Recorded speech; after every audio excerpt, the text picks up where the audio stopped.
नमस्कार, news room में आप सभी का स्वागत है। जम्मू कश्मीर के पहलगाम में हुए आतंकवादी हमले में शामिल आतंकवादी ताहिर हबीब का जनाजा पाकिस्तान अधिकृत कश्मीर में निकाला गया, जिससे एक बार फिर साफ हो गया है कि 26 पर्यटकों की नृशंस हत्या में पाकिस्तानी आतंकवादी ही शामिल थे। हम आपको याद दिला दें कि भारतीय सुरक्षा बलों ने ऑपरेशन महादेव चलाते हुए लश्कर ए तैयबा के 3 कुख्यात आतंकवादियों को मार गिराया था। मारे गए आतंकवादियों में लश्कर का ए श्रेणी का आतंकवादी ताहिर हबीब भी शामिल था। मीडिया रिपोर्टों के मुताबिक पाकिस्तान अधिकृत कश्मीर के रावलकोट स्थित खाई गाला गांव में उसका जनाजा गायब यानी गैर हाजिरी में निकाले जाने वाला जनाजा आयोजित किया गया।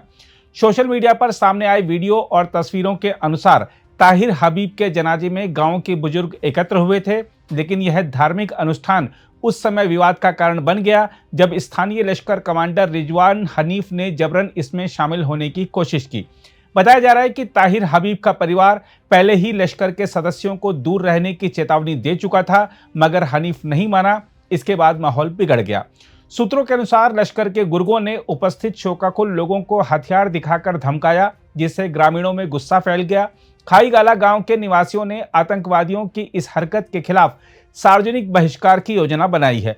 यह घटना बताती है कि पीओके के लोग अब पाकिस्तान समर्थित आतंकी नेटवर्क से खुलकर नाराजगी व्यक्त कर रहे हैं। देखा जाए तो ताहिर हबीब की गैर हाजिरी में जनाजा केवल एक धार्मिक आयोजन नहीं था, बल्कि यह इस बात की दूसरी पुख्ता पुष्टि भी है कि पाकिस्तान सीधे तौर पर 22 अप्रैल के पहलगाम हमले में शामिल था। ताहिर की पृष्ठभूमि इस ओर इशारा करती है कि वह पहले इस्लामी जमीयत-ए-तुलबा और स्टूडेंट लिबरेशन फ्रंट से जुड़ा रहा, फिर पाकिस्तानी सेना में भर्ती हुआ और बाद में लश्कर-ए-तैयबा में सक्रिय हो गया। ताहिर के जनजातीय समुदाय सादोजई पठान का इतिहास भी प्रतिरोध से जुड़ा रहा है। यह समुदाय 18वीं सदी में अफगानिस्तान से पलायन करके आया था और पुंछ विद्रोह में इसकी प्रमुख भूमिका रही थी। इसी वजह से खुफिया अभिलेखों में ताहिर को अफगानी उपनाम से भी जाना जाता है। ताहिर का नाम हमजा अफगानी भी था। हम आपको याद दिला दें कि ऑपरेशन महादेव के दौरान पहलगाम हमले का मास्टरमाइंड मूसा और 2 अन्य आतंकी जिब्रान और ताहिर मारे गए थे। हम आपको यह भी बता दें कि भारतीय सुरक्षा बलों की ओर से पहलगाम हमले के बाद चलाए गए ऑपरेशन सिंदूर का अब पाकिस्तान अधिकृत कश्मीर में भी असर दिखने लगा है। लश्कर का एक कमांडर ग्रामीणों के आक्रोश के चलते भागने पर मजबूर हुआ। यह एक बड़ा संकेत है कि वहां के लोग अब आतंकी संगठनों के खिलाफ खड़े हो रहे हैं। बहरहाल, ताहिर हबीब का जनाजा इस बात का प्रतीक है कि पीओके के लोग पाकिस्तान की आतंकवाद प्रायोजित नीतियों से उकता चुके हैं। ग्रामीणों द्वारा लश्कर-ए-तैयबा के खिलाफ खुलकर विरोध जताना इस क्षेत्र में बदलते जनमत को दर्शाता है। यदि यह प्रवृत्ति जारी रहती है तो यह न केवल पाकिस्तान के लिए एक गहरा झटका होगा, बल्कि भारतीय सुरक्षा बलों के लिए एक महत्वपूर्ण अवसर भी साबित हो सकता है।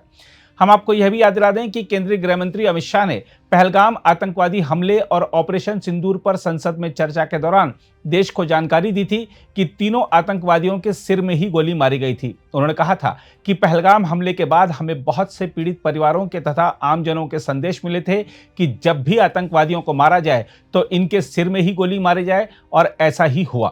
तीनों आतंकवादी मारे गए हैं। कोइंसिडेंट देखिए मान्यवर, देश भर से मुझे बहुत एसएमएस आए थे, विशेषकर जो मारे गए थे उनके परिजनों का, इनके सर में गोली मारिएगा जब भी मारे तब। तीनों के एनकाउंटर के वक्त तीनों के सर में ही गोली लगा है। अगर आप भी लेना चाहते हैं देश दुनिया की तमाम जानकारी तो आज ही सब्सक्राइब करें हमारे चैनल को। साथ ही नीचे दिए बेल आइकन को जरूर दबाएं ताकि हर अपडेट आप तक पहुंच सके।